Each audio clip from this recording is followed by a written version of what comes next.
Hello दोस्तों, स्वागत है आपका हमारे यूट्यूब चैनल बिहार से 2.0 में। दोस्तों, बिहार शिक्षा विभाग के द्वारा एक नोटिफिकेशन जारी किया गया है। दोस्तों, उसमें बताया गया है मदरसों में सहायक शिक्षकों की होगी नियुक्ति। दोस्तों, मदरसों में जो सहायक शिक्षकों की नियुक्ति है वो बिहार शिक्षा विभाग के द्वारा ही किया जाएगा। दोस्तों, हाफिज और मौलवी सहायक की होगी सीधी भर्ती। हाफिज और मौलवी सहायक की जो सीधी भर्ती है अब वो बिहार शिक्षा विभाग के द्वारा ही किया जाएगा। दोस्तों, अब इस वीडियो में जानेंगे दोस्तों बिहार शिक्षा विभाग के द्वारा ही किया जाएगा, किस नियम के तहत किया जाएगा, किस नियमावली के तहत किया जाएगा, इस बहाली की प्रक्रिया क्या है। दोस्तों, इस बहाली में न्यूनतम योग्यता क्या रखा गया है, किसको प्राथमिकता दी जाएगी और कौन कौन स्टूडेंट इस बहाली में भाग ले सकते हैं। दोस्तों, इस वीडियो में हम पूरी जानकारी जानेंगे। दोस्तों, आप वीडियो के अंत तक बने रहें। राज्य के मदरसों में सहायक शिक्षक, लिपिक और परिचारी के पद पर अब शिक्षा विभाग नियुक्तियां करेगा। सोमवार को राज्य कैबिनेट की मंजूरी के बाद मंगलवार को इस संबंध में अधिसूचना जारी कर दी गई है। इसके तहत मदरसों में अब सीधी नियुक्तियां होगी। नियुक्तियां जिलों में तैयार सॉफ्टवेयर के जरिए की जाएगी। इसी पोर्टल पर रिक्तियां भी अपलोड कर दी जाएगी। दोस्तों, जिलों में जो तैयार सॉफ्टवेयर के माध्यम से ही जो रिक्तियाँ की बहाली ली जाएगी और जो रिक्तियाँ हैं इसी वेब पोर्टल पे आपको अपलोड कर दिया जाएगा। नियुक्तियों के लिए ऑनलाइन आवेदन लिए जाएंगे। आवेदनों के आधार पर मेधा सूची और चयन सूची का निर्माण वेब पोर्टल के माध्यम से किया जाएगा। दोस्तों, सॉफ्टवेयर जो बनाया जाएगा उसके माध्यम से ही मेधा सूची तैयार किया जाएगा। मेधा सूची की वैधता 1 साल तक तय की गई है। नियुक्ति से पूर्व काउंसलिंग की जाएगी। दोस्तों, आपकी नियुक्ति से पूर्व आपको जब ऑनलाइन करेंगे उसके बाद में जो मेधा सूची बनेगी उसके बाद में आपको काउंसलिंग की जाएगी।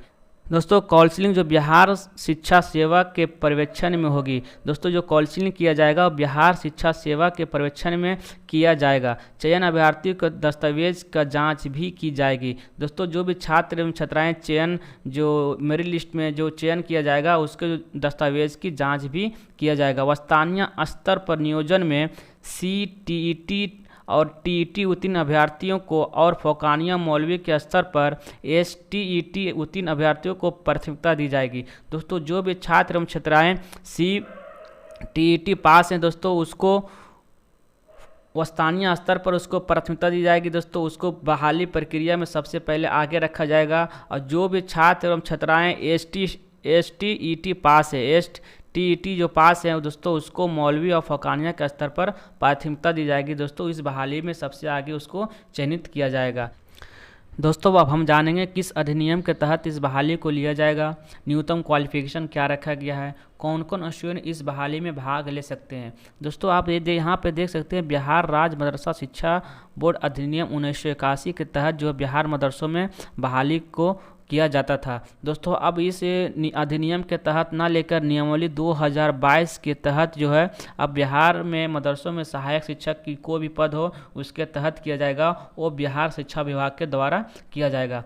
दोस्तों, अब हम जान लेते हैं किन किन पदों पे और कितना नियुक्तियां निकाली गई है। आप यहाँ पे देख सकते हैं दोस्तों, ओरिएंटल परिचार्य भाषा शिक्षण से संबंधित शिक्षकों का जो पद रखा गया है वो 4 पद रखा गया है। हेड मौलवी का 1 पद है, आलिम सहायक का 1 पद रखा गया है, मौलवी सहायक का 1 पद रखा गया है और हाफिज का 1 पद रखा गया है। आधुनिक विषय शिक्षण के लिए शिक्षकों का पद जो रखा गया वो 2 है। इंटरमीडिएट प्रशिक्षित पद है 2 और गैर शिक्षण कर्मचारी का पद जो रखा गया 1 है।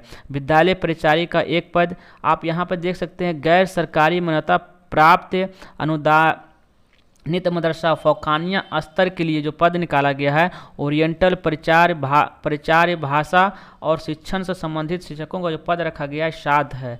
हेड मौलवी का 1 पद रखा गया, फाजिल सहायक का 2 पद, आलिम सहायक का 2 पद, मौलवी सहायक का 1 पद, हाफिज का 1 पद। आधुनिक विषय शिक्षण के लिए शिक्षकों का जो पद रखा गया है वो 3 पद रखा गया है। स्नातक प्रशिक्षित के लिए 1 पद, इंटरमीडिएट प्रशिक्षित के लिए 2 पद रखा गया है। गैर शिक्षण कर्मचारी का जो पद है वो 2 है, लिपिक का 1 पद और विद्यालय परिचारी का 1 पद।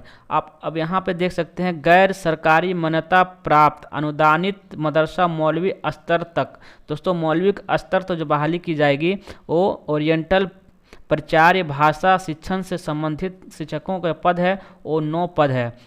हेड मौलवी का 1 पद, फाजिल सहायक का 4 पद रखा गया है, आलिम सहायक का 2 पद है, मौलवी सहायक का 1 पद और हाफिज का 1 पद। आधुनिक विषय शिक्षण के लिए शिक्षकों का पद जो रखा गया है वो 3 है, स्नातक प्रशिक्षित का 1 पद, इंटरमीडिएट प्रशिक्षित का 2 पद। आगे देखते हैं दोस्तों, गैर शिक्षण कर्मचारी का जो पद रखा गया है वो 3 रखा गया है, लिपिक का 1 पद रखा गया है, विद्यालय परिचारी का 2 पद रखा गया है। इन सारे पदों पर जो है बिहार शिक्षा विभाग के द्वारा बहाली की जाएगी। दोस्तों अब हम जानेंगे एजुकेशन क्वालिफिकेशन के बारे में। यहाँ पर देख सकते हैं दोस्तों 6 नंबर पर दिया हुआ है नियुक्ति हेतु अर्हता। दोस्तों 1 नंबर पर दिया गया है कि भारत का नागरिक हो तथा बिहार राज्य में अवस्थित मदरसा जिस जिला में हो उसका अस्थायी निवासी हो। दोस्तों पहला है कि बिहार राज्य का निवासी होना जरूरी है। अब जिस जिला में मदरसा है उस जिला के निवासी भी होना अनिवार्य है। दोस्तों आप जिस मदरसा के लिए आवेदन करना चाहते हैं उस जिला का आपका निवासी होना अनिवार्य है।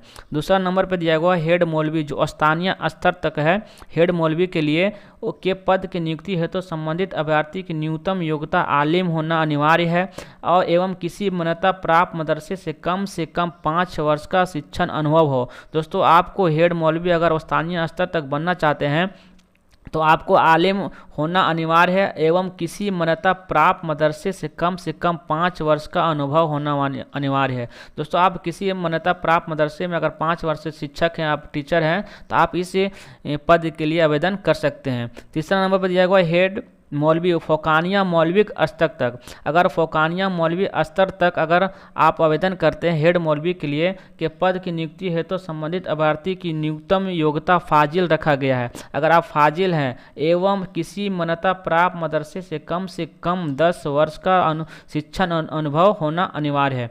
दोस्तों अगर आप हेड मौलवी फोकानिया यानी मौलवी स्तर तक आवेदन करते हैं तो आपको फाजिल होना अनिवार्य है एवं किसी मान्यता प्राप्त मदरसे से कम 10 वर्ष का शिक्षण अनुभव हो। अगर आप किसी मान्यता प्राप्त मदरसे में 10 वर्ष से आप उस मदरसे में शिक्षक के तौर पे हैं, अगर आपका 10 वर्ष का अनुभव है तो आप हेड मौलवी यानी मौलवी स्तर तक के पद के लिए आप आवेदन कर सकते हैं। चौथा नंबर पर दिया गया फाजिल सहायक के पद के लिए। फाजिल सहायक के पद पर नियुक्ति के लिए किसी मान्यता प्राप्त विश्वविद्यालय से न्यूनतम 45% अंकों के साथ फाजिल होना अनिवार्य है। अगर आप फाजिल सहायक के पद के लिए आप आवेदन करते हैं तो किसी भी विश्वविद्यालय से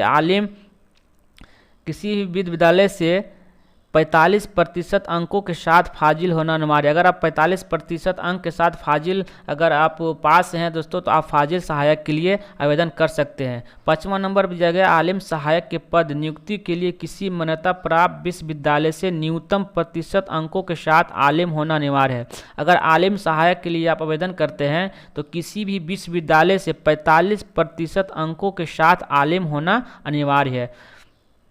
6ठा नंबर पर दिया हुआ मौलवी सहायक पद की नियुक्ति के लिए किसी मान्यता प्राप्त बोर्ड से न्यूनतम 45% अंकों के साथ मौलवी होना अनिवार्य है। अगर आप मौलवी पास हैं 45% अंकों के साथ तो आप मौलवी सहायक के लिए आवेदन कर सकते हैं। 7वां नंबर दिया गया है आधुनिक विषय शिक्षकों की योग्यता जिसमें अंग्रेजी, हिंदी, उर्दू, विज्ञान, कंप्यूटर व समाज अध्ययन शामिल हो। आधुनिक विषय यानी शिक्षण के शिक्षकों की नियुक्ति की योग्यता है जिसमें अंग्रेजी, हिंदी, उर्दू, विज्ञान, कंप्यूटर व समाज अध्ययन शामिल हो। इंटरमीडिएट प्रशिक्षित पद के लिए इंटरमीडिएट एवं डीएलएड एवं बीएड होना अनिवार्य है। स्नातक प्रशिक्षित पद के लिए संबंधित संकाय में स्नातक एवं बीएड होना अनिवार्य है। अगर इंटरमीडिएट प्रशिक्षित में आवेदन करते हैं तो आपको इंटरमीडिएट एवं डीएलएड होना अनिवार्य है। स्नातक के पद के लिए अगर संबंधित संकाय में स्नातक में एवं बीएड होना अनिवार्य है। 8वां नंबर दिया गया हाफिज पद के नियुक्ति के लिए किसी मान्यता प्राप्त बोर्ड से मौलवी एवं कुरान हाफिज होना अनिवार्य है। दोस्तों अगर आप हाफिज पद के लिए आवेदन करते हैं तो किसी भी मान्यता प्राप्त बोर्ड से मौलवी एवं कुरान हाफिज होना अनिवार्य है। अगर आप हाफिज हैं और किसी भी मान्यता प्राप्त बोर्ड से मौलवी है तो आप हाफिज के लिए आवेदन कर सकते हैं। दोस्तों 9 नंबर दिया गया लिपिक पद पर नियुक्ति है तो मान्यता प्राप्त बोर्ड से 40% अंकों के साथ इंटरमीडिएट अथवा समकक्ष योग्यता उत्तीर्ण तथा किसी मान्यता प्राप्त संस्था से डिप्लोमा इन कंप्यूटर एजुकेशन यानी DCA होना अनिवार्य है। दोस्तों आप किसी भी मान्यता प्राप्त से इंटरमीडिएट पास कर चुके हैं और आप DCA भी कर चुके हैं तो आप लिपिक पद के लिए आवेदन कर सकते हैं। दोस्तों 10 नंबर में दिया गया है विद्यालय परिचारी के पद पर नियुक्ति है तो मान्यता प्राप्त बोर्ड से 40% अंकों के साथ माध्यमिक अथवा समकक्ष योग्यता उत्तीर्ण तथा साइकिल चलाने की दस्ता हो। दोस्तों आप अगर मैट्रिक पास कर चुके हैं या इंटर पास कर चुके हैं तो आप विद्यालय परिचारी पद के लिए आप आवेदन कर सकते हैं। दोस्तों आप यहाँ पे आयु दिया हुआ है। दोस्तों आयु स्नातक आलिम या इससे ऊपर की योग्यता के आधार पर नियुक्ति के लिए न्यूनतम जो आयु रखा गया 21 वर्ष रखा गया। दोस्तों जो भी एजुकेशन क्वालिफिकेशन स्नातक है यानी आलिम है उसके लिए जो है न्यूनतम आयु 21 वर्ष रखा गया है। बाकी अन्य पदों के लिए 18 वर्ष आयु किया गया। अधिकतम आयु सीमा वैसे ही होगी जैसा बिहार सरकार समान प्रशासन विभाग द्वारा समय समय पर निर्धारित करती है। जो अधिकतम आयु रखा गया है जो बिहार सरकार जो समान प्रशासन विभाग के द्वारा समय समय पर निर्धारित करती है दोस्तों वही अधिकतम आयु रखा गया है। जो न्यूनतम आयु है स्नातक यानी आलिम के लिए 21 वर्ष, बाकी अन्य पदों की 18 वर्ष रखा गया है। दोस्तों यही रहा पूरी जानकारी बिहार मदरसा बोर्ड सहायक शिक्षक को बहाली को लेकर। दोस्तों अगर इस वीडियो को पूरा अगर पढ़ना चाहते हैं तो आप मेरे टेलीग्राम चैनल से डाउनलोड कर सकते हैं। इस टेलीग्राम चैनल का लिंक इस वीडियो के डिस्क्रिप्शन बॉक्स में मिल जाएगा। दोस्तों बिहार मदरसा बोर्ड से जितने भी रिलेटेड नोटिफिकेशन आता है एडमिशन से रिलेटेड, रिजल्ट से रिलेटेड, तो आप इस चैनल के माध्यम से आपको वीडियो के माध्यम से आपको बता दिया जाएगा। दोस्तों अगर वीडियो अच्छा लगा तो वीडियो अपने के दोस्तों के पास शेयर करें। अगर चैनल पर नए हैं तो चैनल को सब्सक्राइब कर लें। मिलते हैं नेक्स्ट वीडियो में। धन्यवाद।